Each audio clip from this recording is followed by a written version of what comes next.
Bam! 3 minutes and the truth, y'all.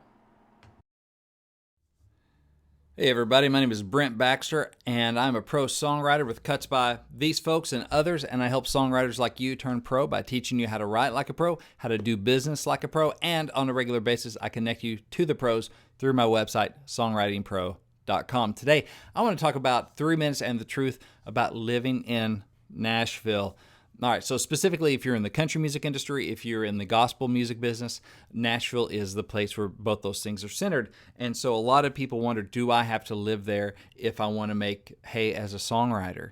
And the short truth of it is, nothing is certain, right? I'm not going to say you have to move there, but dadgum, it makes a really, really hard, almost impossible thing a little less impossible if you live there.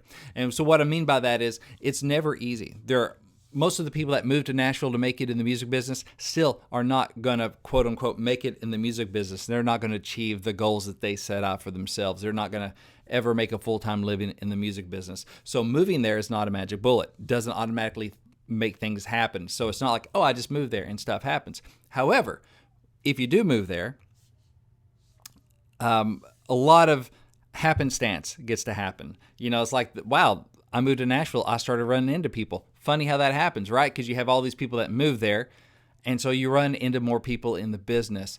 And so I've gotten co-writes because, you know, I just happen to run into someone in a parking lot, right? You run into people at the bank. You run into people at the post office. If you're waiting tables, you know, it's funny, I used to wait tables on Ray Stevens every once in a while. He'd be in while I was at Cracker Barrel working waiting tables when I first moved to Nashville. Years later, I have songs on his records. Not because I waited tables there, but that's the thing. It's just what I call a target-rich environment. There's just so many people in the business there that are open to meeting people. It's a chance to go out and make friends, and then happy accidents happen along the way. Not only that, of course, it's easier to get co-writes because people are used to being in the room together. It's easier to bump into publishers, go to workshops because there's so many more workshops in Nashville for Christian, for country, for all kinds of genres. And there are way more genres in Nashville than just, you know, country and Christian.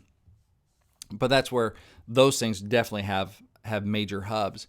And so, yes, I would encourage you to consider moving, because what's the worst that happens?